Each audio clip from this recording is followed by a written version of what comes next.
Hello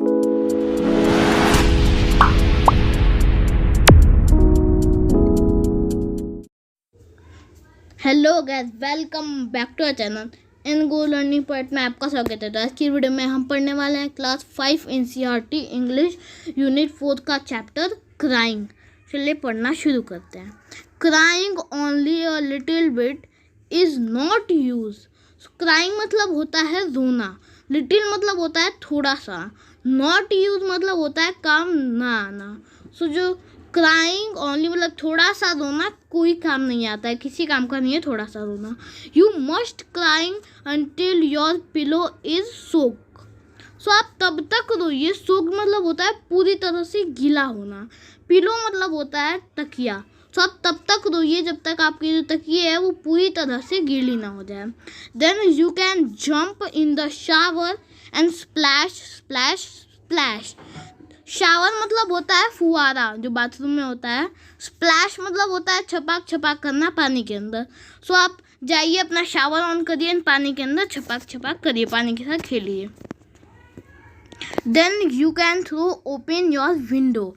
and आप जल्दी से जाके जो आपकी विंडो मतलब खिड़की, उसे खोलिए। एंड हा हा हा। And if people say hey what's going on up there, जो आपसे पीपल पूछें कि क्या हो रहा है, ऊपर क्या हो रहा है, हा हा sing back happiness was hiding in the last year I whipped it हा हा। तो जब आपसे कोई पूछे तो आप हंसिए और गाना गाइए। हैप्पीनेस मतलब होता है खुशी, हाइडिंग मतलब होती है छुपी है, टीयर्स मतलब होता है रोना। तो मतलब जो आपकी खुशी है वो छुपी हुई है आपके टीयर्स में, आपके आंसुओं में जो आपने रोया है। तो जो आपके पहले रोया था आपने, वो आपकी खुशी छुपी है उसमें जो आपने पहले रोया था। हाँ हाँ, फिर आप हंसिए।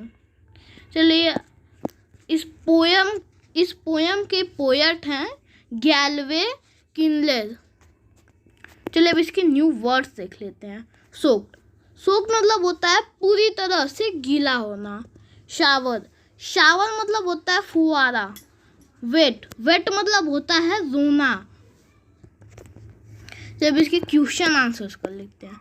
According to the poem should you cry a little or should you cry a lot. Poem के हिसाब से आपको थोड़ा रोना चाहिए, बहुत ज़्यादा रोना चाहिए। तो पोएम के हिसाब से आपको इतना रोना चाहिए कि आपका जो पिलो है वो भीग जाए। So according to the poet we should cry a lot. What can you do after crying a lot? आप बहुत ज़्यादा रोने के बाद क्या करते हैं? After crying a lot, we should quickly take a bath or jump in the shower. रोने के बाद, बहुत ज़्यादा रोने के बाद जल्दी से आप बाथरूम में जाइए, देन पानी में छपाक छपाक करिए अपना शावर को ऑन करके। Then next question, read the first 2 lines of the poem is the mood. Poem के जो 2 लाइन्स थी पहले की, उसमें मूड कैसा था पोएट का? पोएट का मूड था अपसेट, वो अपसेट दुखी थे। Second, in the last few lines the mood off the poet has change. What is? Last की लाइन में जो पोएट का मूड कैसा था? तो लास्ट की लाइन में पोएट का मूड बहुत ज़्यादा खुश था, very happy. Next question, are this sentence right और रॉन्ग? जो सेंटेंस है वो सही है या गलत? सेंटेंस मतलब वाक्य, वाक्य सही है या गलत? द पोएट से यू मस्ट नॉट क्राई। जो पोएट है वो आपको क्राई मत, जो आप पोएट है वो आपको कहता है कि आप ज़्यादा मत रोइए। तो ये रॉन्ग है। पोएट ने आपको कहा था आप तब तक रोइए जब तक जो आपका पिलो है वो पूरी तरह से भीग ना जाए। Second, the poet says that you should cry till your pillow is soaked. तो जो पोएट है उसने ऐसा कहा था कि आप तब तक रोइए जब तक जो आपका पिलो है वो पूरी तरह से भीग ना जाए। सो ये हमारा राइट होगा। पोएट ने ऐसा ही कहा था कि आप तब तक रोइए जब तक जो आपका पिलो है वो पूरी तरह से भीग ना जाए। Next, the poet says that after crying you should open the window and laugh so that people will see that you are happy. So poet ने कहा था कि रोने के बाद आपको अपनी विंडो खोल के हंसना चाहिए ताकि पीपल्स को लगे कि आप खुश हैं। सो यस, पोएट ने ऐसा ही कहा था।